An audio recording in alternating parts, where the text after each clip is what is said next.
Satya, I wanted to speak with you about, surprise, surprise, artificial intelligence. Are you sometimes bored by the topic to always be asked about it?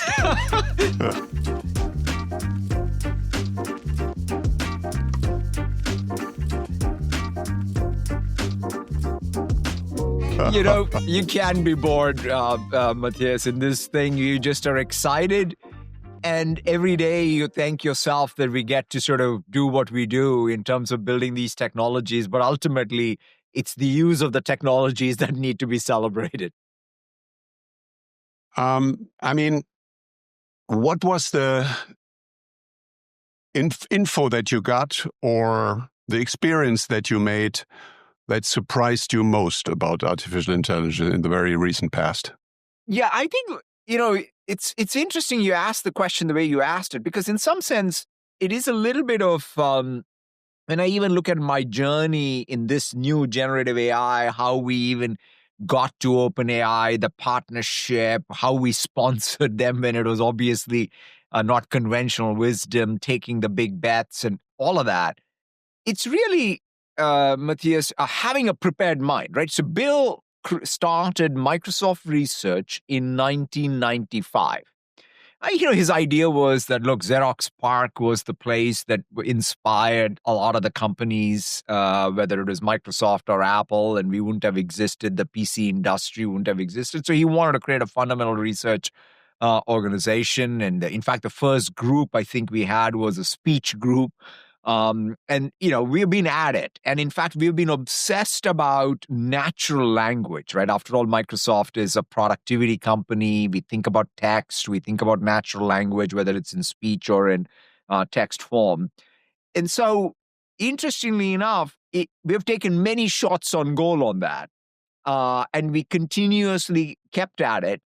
And then when Sam and team, came and said, hey, they're going to apply these transformers to text. In fact, interestingly enough, in 2016, they were much more RL focused.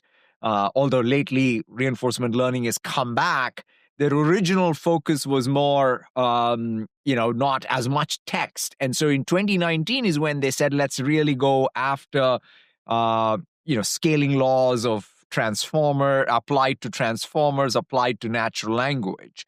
And that was magic, right? I mean, if you sort of say what is played out, and we've added to it a few other techniques over the years, and now I think incrementally even new things that are coming together. But no one had thought of scaling laws applied to basically text, and then with instruction following. One of the magical moments, there are two products, GitHub Copilot and ChatGPT, right? GitHub Copilot actually happened first with a codex-like model where we could see next, right? So tab, and you could have code completions. And when I saw that, that is when I really felt like, wow, this is crazy, right? This is kind of completing your thoughts, right? It's not just spell correction type things. But it is more completing your thought and doing it at speed. And so that was the first breakthrough. Then given the instruction following chat, right? So you could take a model and just teach it a little on how to sort of think about conversations. And it was able to hold a conversation. That was the GPT-3.5 ChatGPT moment. And then the rest obviously has followed since then. But I think that's it, right? Which is, if I had to take away, the lesson is that compute or log of compute is intelligence. We obviously need to get a lot more efficient because log is not a fun thing, right? It's not the best way to spend compute to get intelligence. But that said, there are these scaling laws that are working. Were you surprised that large language models are particularly convincing if it is about emotions or faking emotions, if it is about creativity, even if it's about humor, or did you expect that? No, that I think, at some level, it's an imitation game at the end of the day. And so therefore, I think at this point, I think these are the big science questions that still need to be answered, right? Which is, if you look at it, it's not as if we've discovered the cognitive core, right? If I said, have you figured out, because in an interesting way, the mental model you should have, and Andrej Karpathy recently talked about it, right? Which is, which I think is the right metaphor. If you really want to crack intelligence, you need to throw away all the data. Essentially, you can't regurgitate, right? You have to throw away all of your training data and just have learned the algorithm for learning, right? I mean, think about it, right? A baby is born, a baby experiences the world and learns by experience. So it's not, so we kind of have this quasi machine today that sort of can regurgitate sometimes, but at the same time, in that regurgitation, it also does have pattern recognition, which is very powerful. So it does have some, I'll call it emerging cognitive core that's mixed up with this knowledge it has.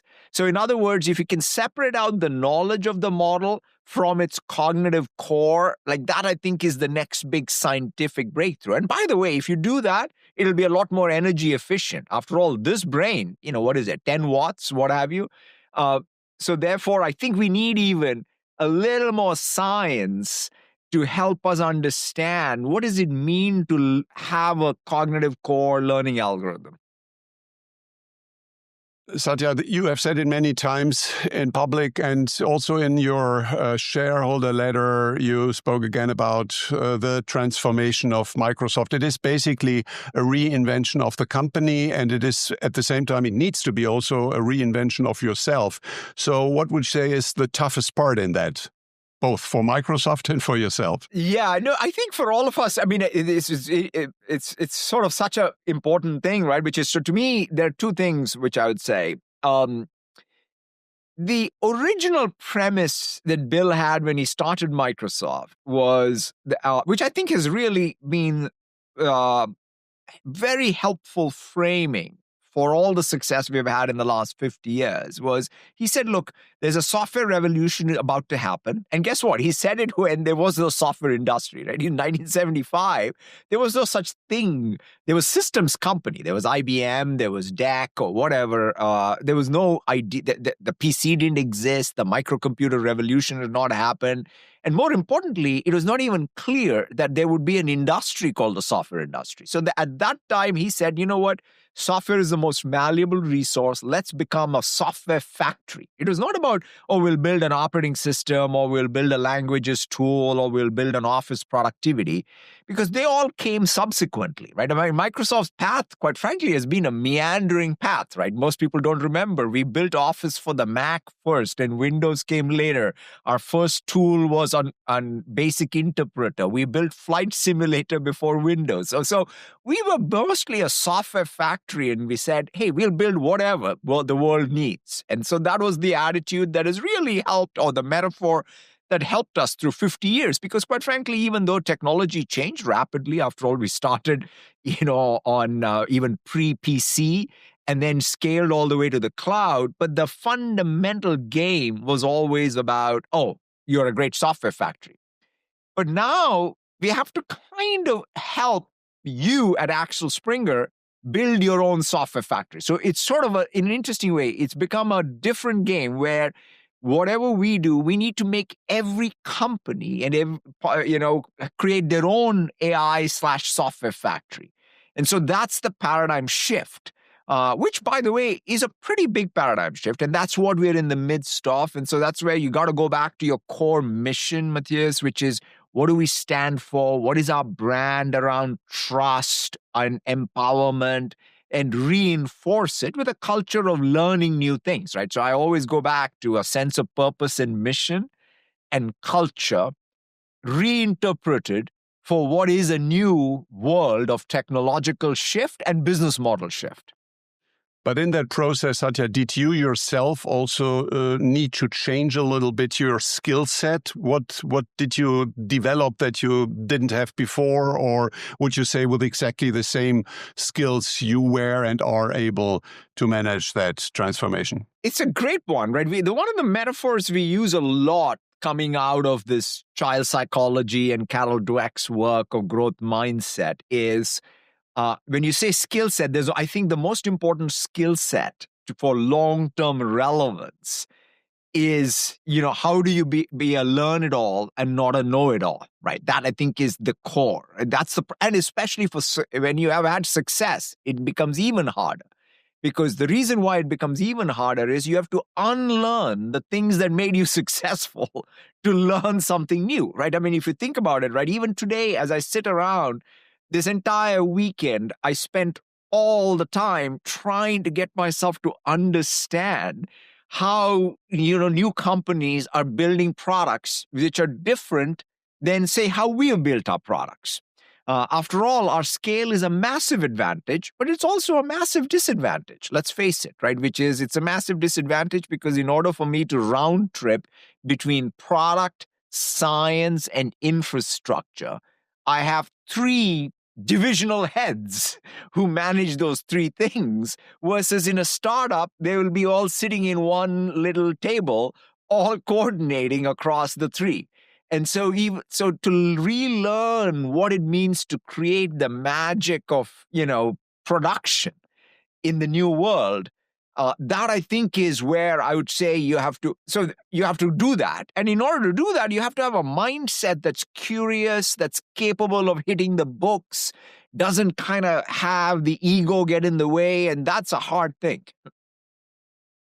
So if it is about basically shaping the whole ecosystem and helping companies to be successful, which companies will survive or will benefit from the AI transformation? What's the skill set for leaders in other companies and for the companies as such? That's a great point. So here's I'm glad you asked it, because I think one of the things that needs to be talked about a lot more is, what is the future of a corporation in a world of AI, right? I mean, if you think about it, in the previous era, you had digital systems, office productivity systems, ERP systems, CRM systems, whatever, the newsroom systems. You could sort of build or buy and deploy these digital systems. And what did they do? They basically digitized artifacts around people, places, and things, and you were able to make sense of it and get some productivity gains, because once you have a digital artifact, you can automate, you can have new workflows, and it will just speed up the knowledge turns. Andy Grove used to have a nice term which he described basically, any company is only as good as its ability to create new knowledge and diffuse that new knowledge throughout the organization, right? That's sort of what traditionally corporations have done throughout history, and digital technology gave it a boost. Now, AI, I think, gives it another level of boost. I'm sure we'll talk about sovereignty. I think the real question today is not about even sovereignty at the country level or the continent level in the traditional sense. It is the sovereignty of a company in the age of AI, right? Because if the entire thing is about one model that knows it all, then the question that needs to be answered by every company is, what do I know that is unique? And more importantly, how do I even play the game? How do I, in fact, ensure that I don't so fall in love, or, I'm not so in awe of one model company versus the other model company? In fact, I think that anyone leading a company in the real world, you take out the tech sector, right, and the hype, everyone in the real world has to be most concerned about, do I have my own AI factory that is able to create my own foundation model? It's not about celebrating somebody else's foundation model, because the future of every company will be some unique foundation model, so to speak, that they have that represents their knowledge, not even at a given point in time, as a thing that continues to improve, right? You at Axel Springer will want to build your own foundation model that is unique to your company's knowledge and its ability to continue to compound that. That, to me, I think is whether it's in the software industry to build products, or whether it's in the content business, or whether it is in the manufacturing business, it doesn't matter. All of us will have to create our own AI software factories, or AI factories that can allow us to create foundation models that are unique to us. Satya, do you think that one day there will be companies entirely invented and run by AI, or is that startup perhaps already been launched? What do you think? I think that it's sort of too far-fetched for me, Matthias, to sort of imagine. I mean, at some level, you can always say, if somebody had said, oh my God, we are going to have these dark factories. When I go to my data center, after, by the way, it's been constructed, installed, and it's running, it takes a lot of people to put it together, and it's just running autonomously. So I think there will be levels of automation that will be stunning 5 years from now, 10 years from now, when we look back at it. But there will be people. I'm much more of a believer that, in fact, it's interesting. I'll give you this metaphor. One of the new products that sort of we're building on is let's say I call this new metaphor or paradigm of how I work with AI as macro delegation and micro steering. Right. So I delegate to a bunch of agents let's say I get up in the morning and I say to agents, do this work for me. And then I just say, no problem. And they go off and do their work. Guess what? They come back and report to me, right? I mean, at the end of the day, they'll say, oh, I got this done. I got stuck here. I need your guidance here. I need your help here, or what have you. Guess what? What do I need? I need a new inbox to deal with, not emails, but now with all the agent micro steering. So as somebody said to me, right, the future of software is going to be all about a new inbox, a new messaging tool, and a new cursor on a blank canvas. And I think that that's sort of what we will do. And humans will need an interface to AI, even with increasing levels of automation. There will be productivity. There will be levels of abstraction. But I do think human agency is going to be very much part of it. Everybody's talking about productivity, efficiency gains. If it is about artificial intelligence, very few people talk about quality and new tasks and so on. But let's stick to the productivity and efficiency. I saw a Gartner survey that was really interesting.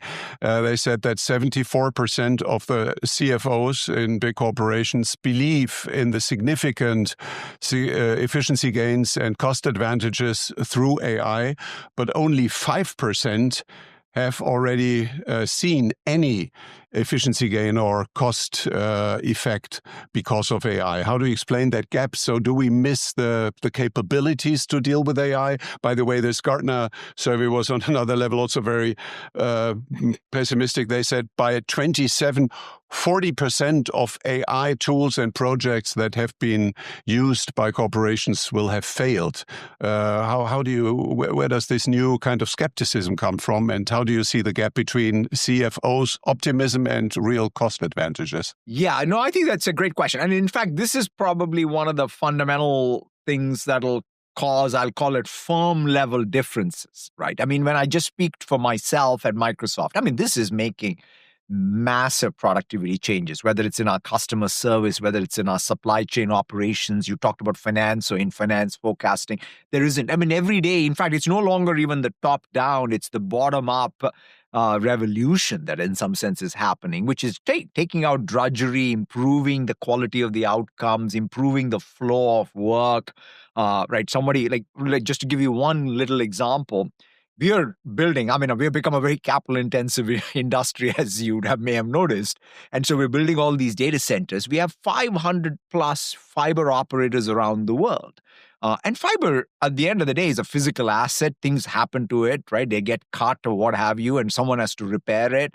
And it's a very manual interaction with even the fiber operators. So the person who is like basically managing all of that internally built a full agentic system to deal with all of that, right? Because that's the only way. Because if you think about it, we grew as much DC capacity in the last 18 months as in the first 15 years of Azure. I mean, it's pretty crazy in the sense of the scale. So the only way we can manage that type of scale is by using some of these tools. But to your point, though, Matthias, which is, I think, very, very important to your Gartner report or what have you, I think that there are 4 or 5 things that companies have to learn. One is a mindset. The mindset is not about sort of applying AI just to what you have today, but it's the change management that has to be imagined with AI. So that first thing is you kind of have to, in the 90s, we used to talk about business process reengineering. Guess what? it's time to think about business process reengineering mindset. The second thing you do need is a new tool set, right? So you kind of have, that's the type of stuff that we can provide or what have you, but you got to equip yourself with a new set of tools that then can be applied to the new process. Then you need the skills to apply the tool. Right? And that to me is the combination. And by the way, then you need data sets. The data sets can't be captive to your existing systems. You have to normalize the data across multiple systems. So if you really think about composing that mindset, tool set, skill set, and data set, then go and apply, I have a new evaluation, right? That's kind of how you do these AI systems.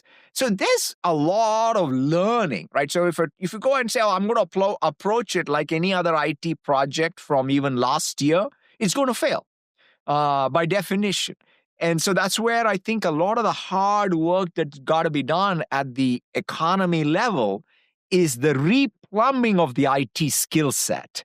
And that's kind of hard because that's change management. It requires enlightened leadership. It requires people to get reskilled and then scope the projects appropriately, pick the projects appropriately.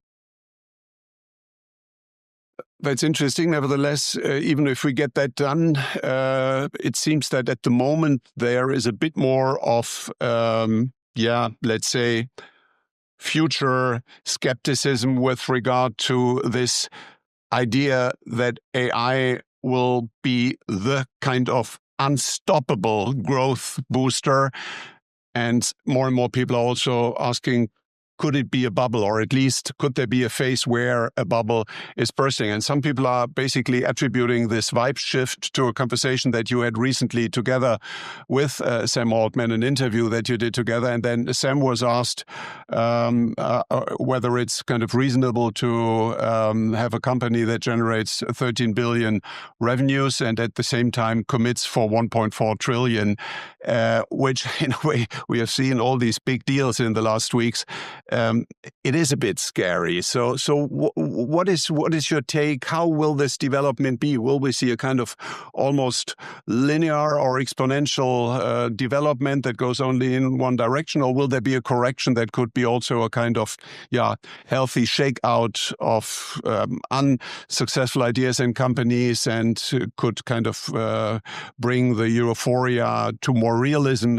What is your take about that vibe shift and the concern that the AI bubble could burst? I think it's the way I think, Matthias, is at the end of the day, the test is simple. The test is it does need to have broad impact across the economy in shifting the productivity curve and leading to GDP growth that's broad spread, right? Because at the end of the day, nothing can outrun the economic growth, right? Because any supply side thing will have to ultimately meet a demand side thing. And so in time, things have to work. Otherwise, to your point, it will be a bubble.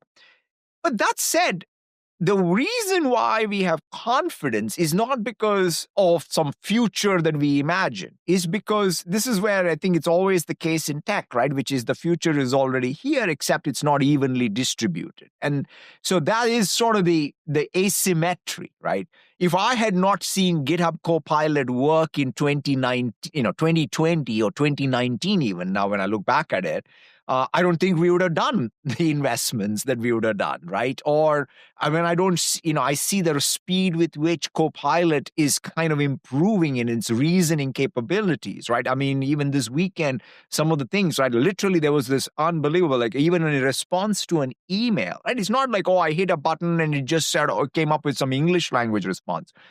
It really reasoned on the question. It felt like a thought partner was working with me to ask precision questions of the person who had sent me an email. Right? I mean, that's magical, right? I mean, that's the type of stuff that can speed up everything. So it's that confidence that these tools are making a real difference. This technology is making a real difference. And by the way, even our revenue, like if you look at it, when we did our last quarterly results, the fact that we showed 40% growth in Azure, that is real numbers today, and at a large base. So if we didn't have that, then, it would have not given us even the confidence to do the outlay. So I do think at the end of the day, you rightfully point out that it has to make broad economic difference. The skill set needs to be much more ubiquitous. It can't be few companies in one sector, in one continent, having all the returns. It has to be a much broader phenomena. Otherwise, it'll be a quote unquote a road to nowhere. But I feel pretty confident that we are on a path to this. But at the same time, it won't be linear, like nothing is, right? So therefore, that's why I think we are very, very disciplined. In fact, one of the key things we're doing with our capital as well is building a fungible fleet all around the world with all of the sovereignty controls, such that you can use it for training, you can use it for inference, you can use it for everything in between across multiple generations. So you kind of have to have great discipline in how you invest, make monotonic progress, and then most importantly, make sure it is really being diffused throughout the world and throughout every company. Satya, we spoke about Sam and yourself. I'd be interested to hear from you. How is the relationship between OpenAI and Microsoft really? What has happened over the last years, and what is the current status of it? Yeah, first of all, I would say, one of the things that gives, it's fantastic is from where we started, we basically. But there is competitive tension at the same time, huh? It's a partnership. Yeah, we started as, it was a research lab, which was a nonprofit, and we were able to sponsor their work and then benefit, help them scale, and obviously we benefited. And so we feel very good. There's competitive tension at the edges, but at the core of it, right, they have a very successful company at this point in which we are big investors. We have IP rights, which we then can use to innovate on top, which is what we're doing. We have our own ambition to build our own models on top of it. We can do that. And so I feel very, very good. And by the way, in all of this, I'm glad that we created one of the world's largest nonprofits as well. Now, the OpenAI Foundation next to the Gates Foundation are two nonprofits that are associated with Microsoft. Is it actually true that Bill Gates warned you when you were about to do the first $1 billion investment not to invest in OpenAI? And if so, did he apologize meanwhile? No, but, Bill, like all of us, like it was a crazy bet. I mean, in all honesty, to go in and say, hey, we're going to spend $1 billion. At that time, it sounds like, oh yeah, obviously every CEO of a large tech company should be taking these bets. It's not that easy, right? I mean, to go and say, because it's not, it was absolutely an unknown. And so he, like everyone else, was skeptical that the scaling laws on sort of something like text would work. And quite frankly, even in the first instances when it started working, he was pretty skeptical until I would say GPT-4o. There was this very famous demo of GPT-4o that we did at his house where he saw it, and he had his own tests.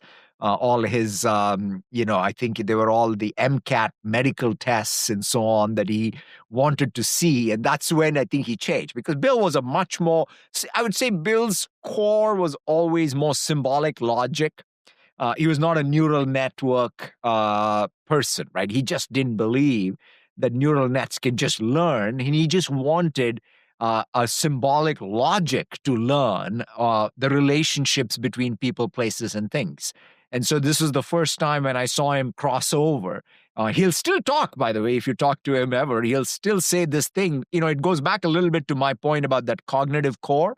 So I'm sure Bill would still say, yeah, it's great, except it needs a cognitive core, which is symbolic in some sense. And so I think he's right, quite honestly, because you can't just say, hey, there's a machine that kind of does something that we are very thrilled about, but except it's unpredictable. It has all this jagged intelligence, because it's very problematic to deploy AI in mission critical systems if it makes a mistake sometimes and you don't know when.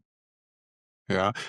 One question back to the relationship. I mean, from your perspective, it looks a little bit like, I assume, like you have two running horses. Yeah, Sam Altman on the one hand, and on the other hand, Mustafa Suleyman, with this kind of little detail that one horse has to help the other. I have a hard time to understand how that could, in the long run, really work well. I think that the better way to, maybe the metaphor is to think about it as we have a set of products, they have a set of products, and that's where we compete. But we share, I think, the best way to think about it is the common engines, right? So it's going to take, two car manufacturers that will share a chassis design, right? And there is scale economics because of the chassis design. We get to share for example, even at the system level, we are cooperating a lot, right? Even what we build out as the plans for these AI factories. And so therefore, it's kind of like, hey, we'll have two brands, we'll have two products. We have, by the way, in our products, we'll use both Mustafa's models and MAI. We have a fantastic team. We're going to grow that. We may even use other models from other frontier models too, because we're not beholden. We love OpenAI. We obviously have royalty-free access to OpenAI, so we want to maximize the use of that and building on top of the technology. But at the end of the day, we also have a lot of good ways to share, I'll call it the core engine parts and the supply chain of it. Are you occasionally having dinner with both of them, or is that not a good idea? Yeah, we do. I mean, I think interestingly enough, we've grown up, and I've grown up in all of this, whether it's the partnership with SAP, which, I was very much part of from Haser's time, when Bill and Haser got together and said, hey, let's build SAP on top of SQL Server. That was it was kind of like SAP built a very successful business. We built a very successful business, the Intel-Microsoft relationship. So I'm a student of and a cultivator of positive sum partnership. So I think of the OpenAI thing for all of its issues which we have overlap. But think about it this way, right? OpenAI competes with everybody today, right? It competes with Google, it competes with Meta, with Sora, it competes with, they're going to build a device, so they're going to compete with Apple. So at some level, I'm glad that OpenAI, to your point, as an investor, has got great ambition, is showing progress. But at the end of the day, Microsoft very much will be able to sort of go do what we need to do. But is that really a fundamental change in an AI economy, that partnerships play a different role, that almost everybody is partnering with everybody, and there is a completely kind of new definition also of competition in that context? I think that what is more important, perhaps, is what I said before, which is, I think when you partner, at the end of the day, you kind of want to know, because why do people partner?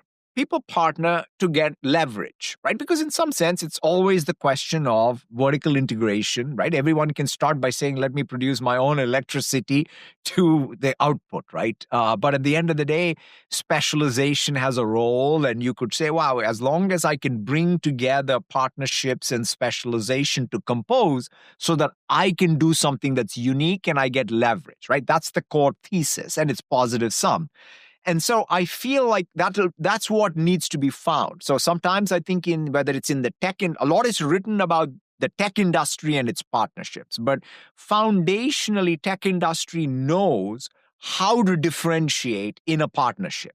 What I worry the most, quite frankly, is the next drug company, the next media company, the next auto company, right? How do they partner in smart ways with tech companies so that they remain sovereign in their capability? My biggest fear for sort of anyone who is not in the tech industry, because in the tech industry, we kind of have grown up with that DNA of how to partner and specialize and differentiate. I fear that it's not just even about data privacy, right? It's about being able to actually orchestrate multiple of these partners to build ultimately what I described earlier, your own AI capability, your own AI factory, because that I think is going to be the key, right? Just like how we don't have an electricity industry, everybody uses electricity. AI will be everybody uses AI to create value-added output.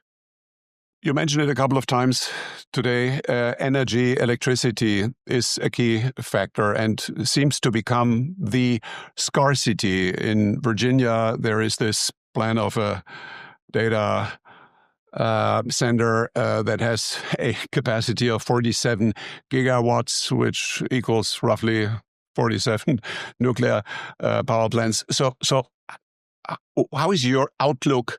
How fast, how convincingly is that problem going to be solved? And is it going to be solved with existing energy technologies, or do we need new innovation on that front fast, like fusion and other stuff? I think that that's right. I mean, we need real innovation. I mean, it's all of the above, right? I think we have to do the mundane stuff, right? Which is how do we permit better, faster? How do we build? It's not even just about, how do we modernize the grid? Can we have faster behind the meter solutions, but that can come online and modernize the grid?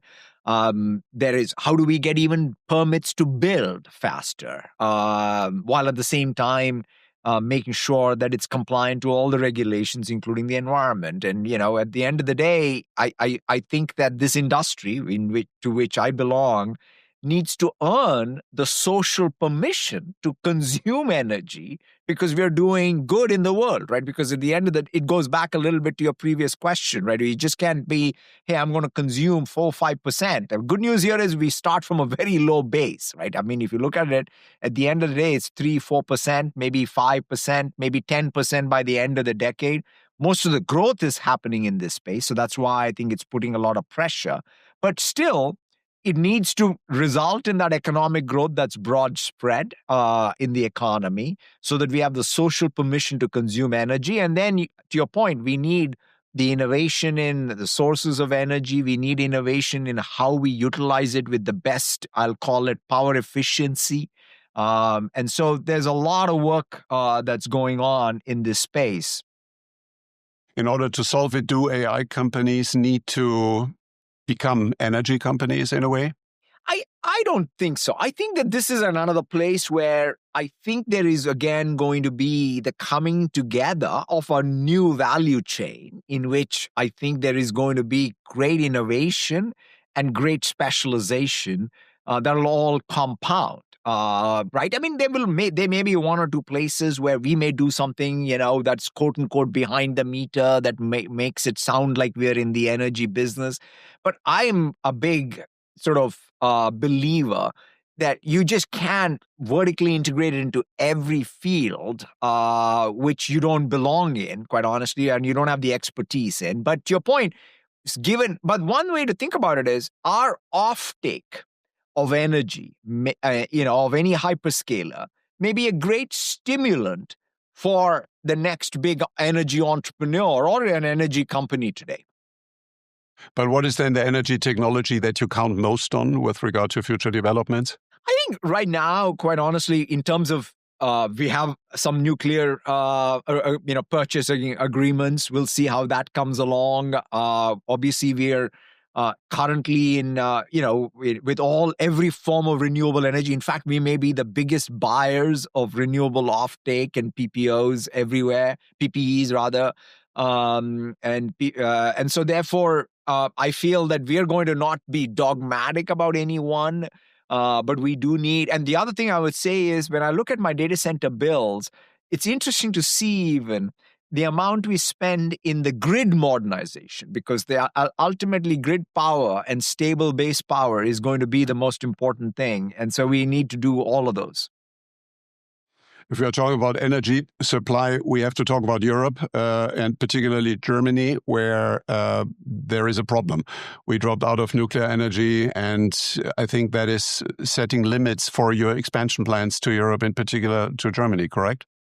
Yeah, in fact, it's a good one. I'm not deep in exactly what our issues obviously are in DC. We are building in Germany. We will need energy in Germany, and it's something that we will rely obviously on German policy and German ability to create energy, because at the end of the day, that is going to be, I think any country will have to sort of measure itself on how can they be great producers or tokens per dollar per watt.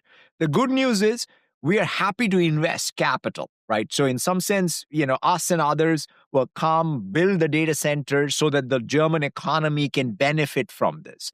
But the problem is you need the tokens per dollar per watt that needs to be competitive because pricing will be local ultimately.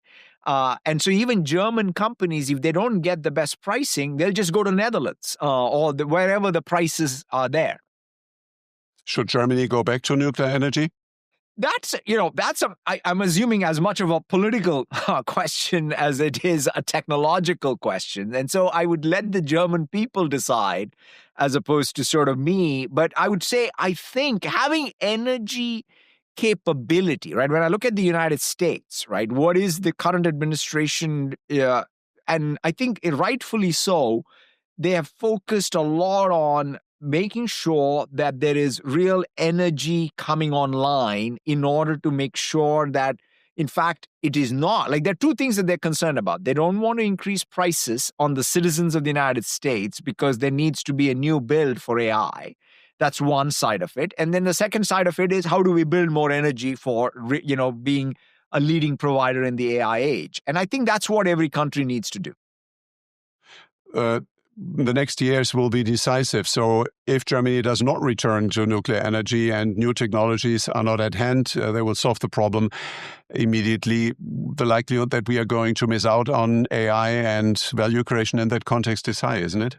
Yeah, I mean, I think there are a couple of things I think about, right? See, if you look at Germany in particular, it's a unique thing, which is Germany is competitive, not just because of what happens in the German market. It's because of what is the intellectual property of Germany that is all around the world, right? I've always felt that Germany is successful. I mean, Germany is a big market. There's a domestic market. I think it should be a great producer of both AI factories as well as energy and what have you. But every time I go to a jeweler or a dentist, I'm surrounded by the German Mittelstand. That's kind of my thing where I think about the brilliance of Germany comes through. And so that means Germany is much more of an export-led economy than I think is talked about. And so therefore, what is most important, quite frankly, for German competitiveness in the age of AI would be, can they parlay their know-how, which is world-class, mix it up with AI to create more of the world-class know-how and knowledge and breakthroughs and innovation that then are exported everywhere. I look at, for example, even our data center bills, Matthias. I mean, what Siemens is doing and how they're really going to be a critical part. We built this digital twin with them. And I mean, it's fantastic to see the innovation that they are bringing to the market in order to, for example, be a solution that speeds up everything like the chilling solutions we need.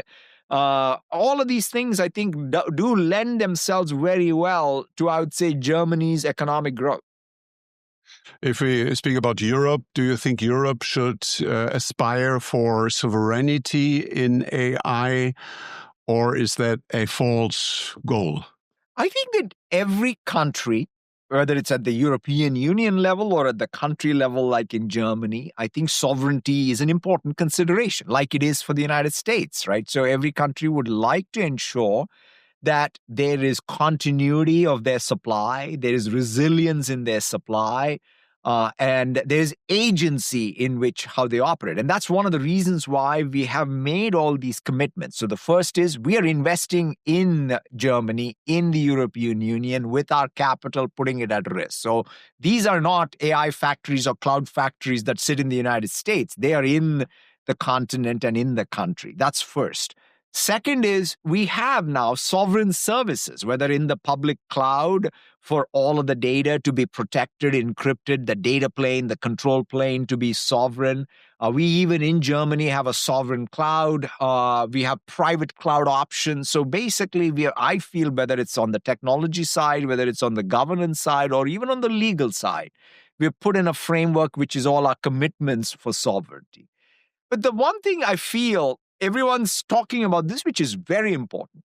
But I feel the new chapter of sovereignty is the one that I referenced earlier, right? It's got nothing to do with anything like this. It's about what is a German automaker or a German industrial company? How are they going to have their own AI factory and foundation model that is unique to them? That is, to me, the true definition of sovereignty. Not like, oh, I have a control plane and a data plane that I can sort of push VMs to. That is not the, I've encrypted data. That's all important. But if you have done all that, except you don't have your own at a firm level, it's not even a country statement, the ability to be sovereign in an AI world, then I think, that's, I think, the new frontier of sovereignty. But let's be realistic. In the AI arms race, Europe doesn't play a role. It happens between America and China, and you can debate who is going to win it. But in any case, Europe is not part of it. If that's the case, shouldn't then Europe decide very clearly for one ally to simply say, okay, then we are in the team US instead of trying to muddle through?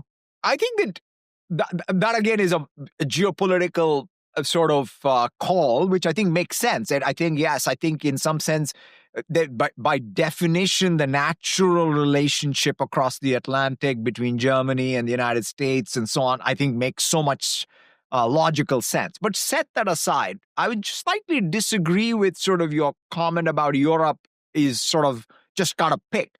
I think if you think back, I'm a big believer in the Jeffrey Ding school, which is all about diffusion of technology, right? Everybody today is more about the hype of one AI technology.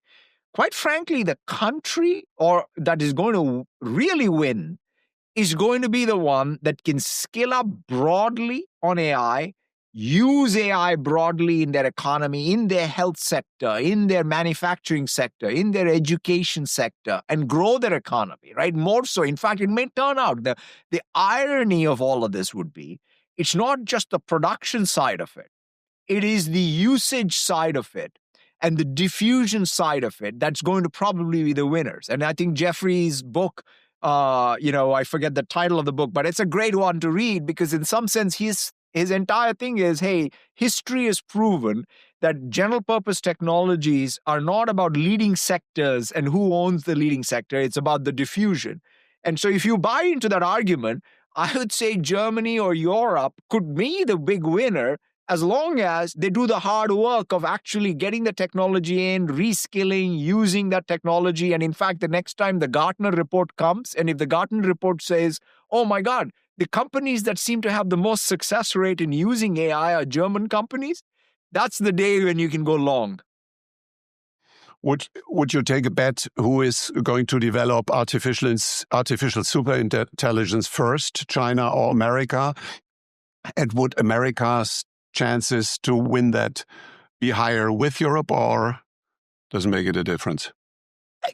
I do believe that I always felt like the United States has been super successful because of its allies and its relationships all around the world. And most importantly, the trust the world has in American technology and American institutions. And so therefore, the United States is what? 4% of the world's population, 25% of the GDP, and 50% of the market. And that didn't happen because of just the US market. It happened because the US companies and US innovation reached all the parts of the world and there was real trust in it. So to me, I do believe the relationships, the market access, the trust between European Union and the United States is a pretty important thing.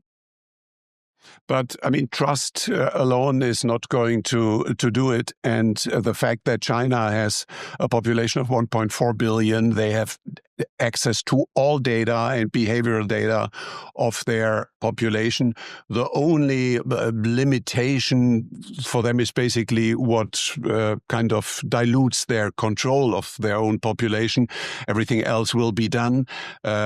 So you could easily make a case that it is more likely that China is going to develop that first and with that have a dominance. Well, I look at this and say, at the end of the day, here we are in 2025 and, every sort of benchmark. I mean, first of all, we have got to give credit to China for all the sort of things that they're doing in the open source world in particular. And I think we should continue to assume, after all, the human capital of China is just tremendous and they will continue to innovate. But here we are, where United States still continues to lead, right? Whether it's on the AI systems, or whether it's the frontier models or the AI products around the world, right? And so to some degree, time will tell, but I would still be, I would bet on the ingenuity of the American sort of tech sector. But I would also say that it's not just the ingenuity of the American tech sector, but it also has to be about the, I would say, American tech stack being the most trusted tech stack in the world. Right? Because if you go back to my fundamental point, that look, at the end of the day, this is not even about a capability. It is about ultimately, who do I trust to help me have sovereignty? That's it. Like, I feel like every CEO and every country leader has to ask one question and answer it crisply. Who do I trust to sort of have as a partner who in the long run is going to make me successful? And that, when I think about Microsoft, that's kind of our position. I think when I think about United States, that should be our position. Satya, you said that the more important technology gets, and the more basically we delegate to bots and machines, the more important becomes empathy.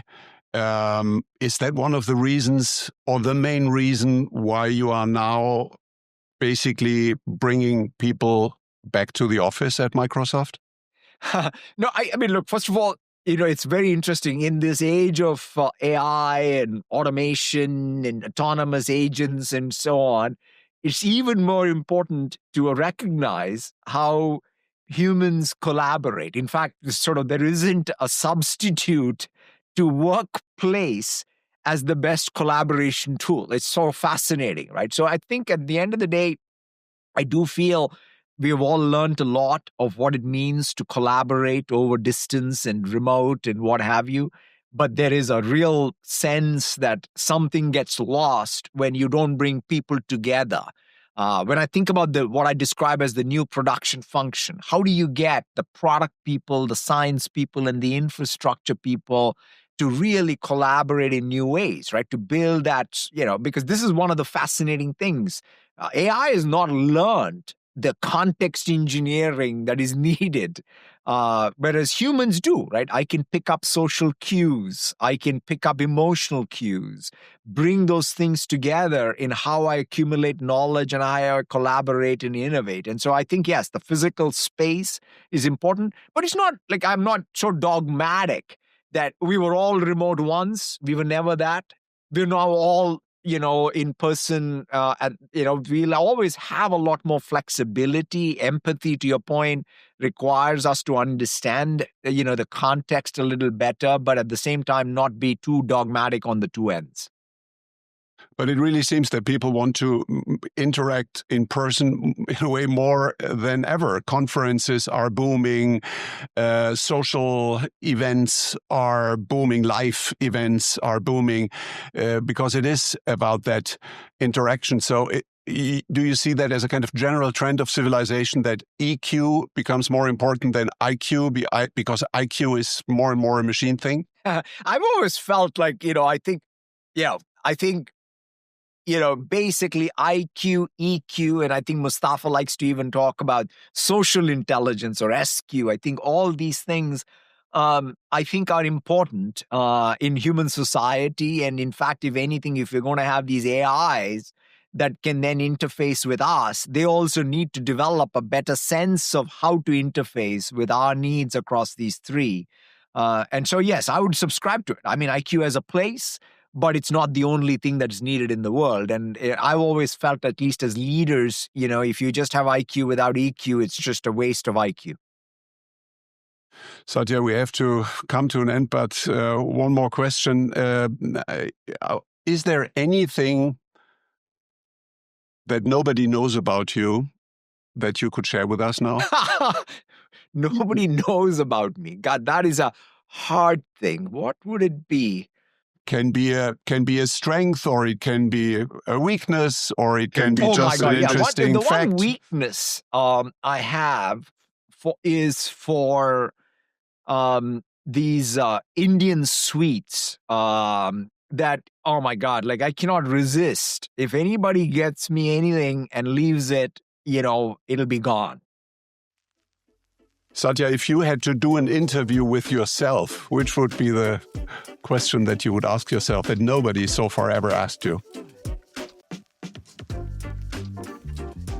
Why is it that I start so many books but never finish? Next time we speak about the unfinished book, Satya. Thank you very much for taking the time. Love it. Thank you so much. It was really fun. Cheers.